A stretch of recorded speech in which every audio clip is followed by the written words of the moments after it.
গণনা প্রস্তুতিতে বৈঠকে কমিশন 4 দফা শেষ, বাকি আর মাত্র 3 দফা। এর মধ্যে গণনা প্রস্তুতি শুরু করে দিল কমিশন। বৈঠকে রাজ্যের মুখ্য নির্বাচনী আধিকারিক, বৈঠকে অতিরিক্ত রাজ্য মুখ্য নির্বাচনী আধিকারিক, আলোচনায় সমস্ত জেলার এডিএম, ওসি, ইভিএম, ওসি ইলেকশনরা। বৈঠকে কাউন্টিং এর ব্যবস্থাপনা নিয়ে চূড়ান্ত রূপরেখা নির্ধারণ, কাউন্টিং সেন্টারগুলির নিরাপত্তা ব্যবস্থা থেকে পরিকাঠামো নিয়ে আলোচনা। আজ গণনা প্রস্তুতিতে বৈঠকে কমিশন 4 দফা শেষ, বাকি আর মাত্র 3 দফা।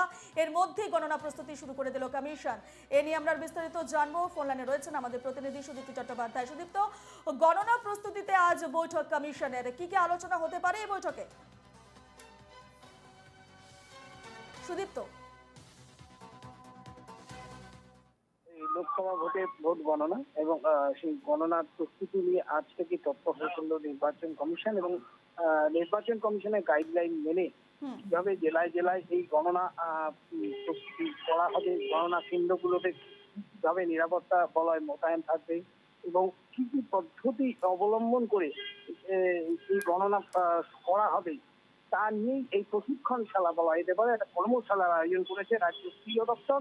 সিওর পৌরহিত্যে এই বৈঠক ইতিমধ্যেই শুরু হয়েছে বেঙ্গল চেম্বার অফ কমার্সের হলে এবং সেখানে উপস্থিত আছেন জেলার সমস্ত এডিএমরা, আছেন ওসি, ইভিএম এবং ওসি ইলেকশন জেলা পর্যায়ে সমস্ত জেলা প্রশাসনের, একই সঙ্গে অন্যান্য অতিরিক্ত নির্বাচনী আধিকারিকরাও আছেন, সিওরাও আছেন এবং এই সব মিলিয়ে এই গণনা আর 4 দফার ভোট আর 3 দফা বাকি আছে।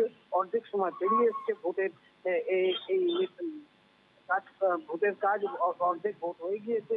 এই প্রস্তুতিতে কিভাবে গণনা কেন্দ্রগুলোকে নিরাপত্তা বলয় মোতায়েন করা হবে, কস্তর নিরাপত্তা থাকবে এবং কিভাবে সেখানে স্ট্রং মেনটেন করা হবে, কেন্দ্রীয় বাহিনীকে কিভাবে ডিপ্লয় করা হবে, এই বিষয়গুলো নিয়ে করছে রাজ্য স্থানীয় দপ্তর। কমিশনের গাইডলাইন কি আছে সেই গাইডলাইনকে তাদেরকে বোঝানো হবে এবং সেই অনুযায়ী কিভাবে সুষ্ঠুভাবে গণনার কাজ সম্পন্ন করা যায় তারই একটি রূপরেখা তৈরি হবে এই বৈঠক থেকে। ধন্যবাদ তোমাকে সুদীপ্ত।